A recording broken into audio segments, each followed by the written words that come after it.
معزز سامعین اور عزیز طالبات، میری طرف سے سب کو السلام علیکم ورحمۃ اللہ وبرکاتہ۔ آج ہم سیرت حبیب اعظم اس کی ہسٹری کے اندر جو ہسٹری ہم پڑھنے کے لیے جا رہے ہیں وہ ہسٹری اس میں ملوک غسان یعنی کہ غسان کا جو علاقہ ہے عرب کا، اس کی ہسٹری آج ہم پڑھیں گے۔ بنی جفنا کا جو سب سے پہلا امیر جو عظمت و شوکت میں لاسانی تھا، اس کا نام حارث بن جبلہ تھا۔ شہنشاہ جستینیان کا زمانہ ہے اور یہ غسانہ کا حکمران بنا۔ اس کا سلسلہ نسب جفنا بن عمر تک پہنچتا ہے۔ قیصر جستینیان نے حارث کو ملک یعنی بادشاہ کا مرتبہ بخشا اور بلاد شام میں جتنے عرب قبیلے آباد تھے ان سب کا اسے فرمانرواں مقرر کیا۔ اس کا مقصد یہ تھا کہ ہیرا کے بادشاہ کا مد مقابل ایک ایسا عرب امیر مقرر کیا جائے جو قوت و سطوت میں اس کا اہم پلہ ہو۔ اس سے پہلے کسی عرب کو رومیوں نے کبھی کوئی باعزت منصب نہیں سونپا تھا۔ مورخین کا اس بات میں بھی اختلاف ہے کہ غسانیوں اور رومیوں کے درمیان باہمی امداد کا معاہدہ کب ہوا۔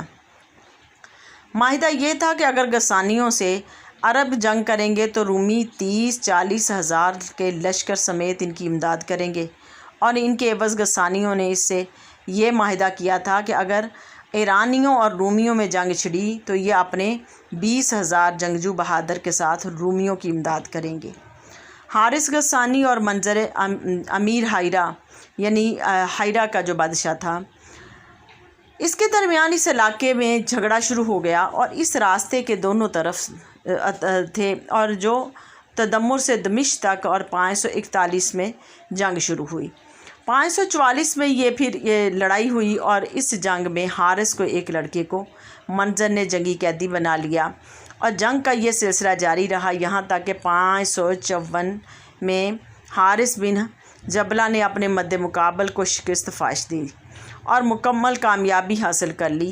یہ جنگ کنسرین کے قرب میں اس میں ہیرا کا بادشاہ منظر قتل ہوا۔ اس کے بعد حارث 563 میں قسطنطنیہ گیا تاکہ قیصر روم کے ساتھ اس بات پر گفت و شنید کر سکے۔ اس کے بعد اس کی اولاد میں سے کسی کو سوریہ کا بادشاہ بنایا جائے، اور حارث جب قسطنطنیہ پہنچا تو اسے وہاں عیش و عشرت کی فراوانی اور مسائل کی جو ارزوانی دیکھی تو اس سے وہ بہت متاثر ہوا۔ 507 میں حارث مر گیا اور اس کا بیٹا منظر اس کا جانشین بنا۔ اس نے زمام حکومت ہاتھ میں لیتے ہوئے ہیرا کے عربوں کے خلاف جنگ چھیڑ دی، کیونکہ اس کے باپ کے مرنے کے بعد ان لوگوں نے سوریہ پر یلغار کی تھی۔ اس نے اس کے ساتھ جنگ کی اور قابوس بن منظر نے ان کے ملک پر قبضہ کر لیا، اور پھر غسان اور روم کے درمیان تعلقات خوشگوار نہ رہے۔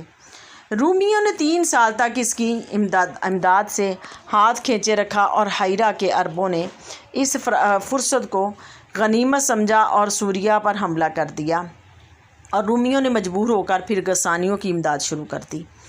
پھر قیصر روم اور غسانیہ کے حکمران منظر کے درمیان ایک معاہدہ طے پایا، لیکن قیصر کو اس کی وفاداری پر یقین نہ تھا۔ اس نے منظر کو ثقیلہ کی طرف جلا وطن کر دیا۔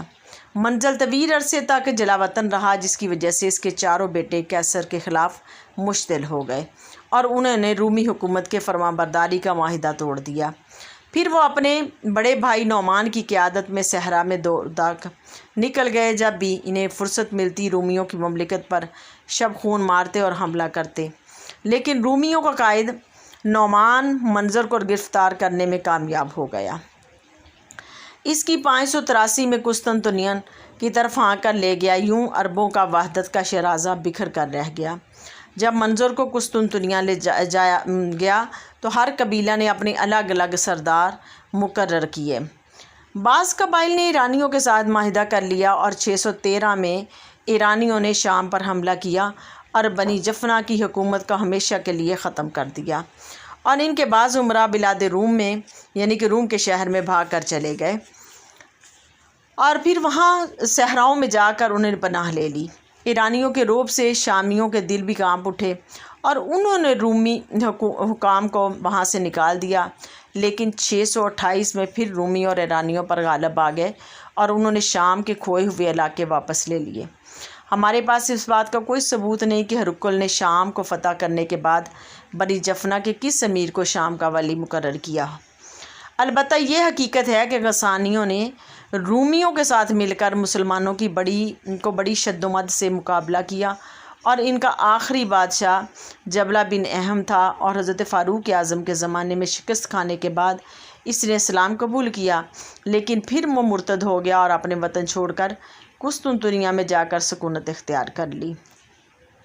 غسانی قبائل صدیوں رومیوں کے زیر اثر رہے، اسی وجہ سے انہوں نے اپنی عربی تہذیب و تمدن کو ترک کر کے رومی تہذیب و تمدن کو اپنا لیا، اور غسانیوں نے اپنے علاقہ میں بڑے بڑے گرجے تعمیر کیے اور رومی کنیزوں کو اپنے حرموں میں داخل کر لیا، اور ان کی عمارتوں میں سفید رنگ کے پتھر استعمال ہوتے تھے، کیونکہ وہ عرصہ دراز سے رومیوں کے حلیف بن کر ایرانیوں سے برسرے پیکار رہے، اس لیے فنون جنگ میں ان کو کمال حاصل ہو گیا اور وہ دفاع کے طریقوں سے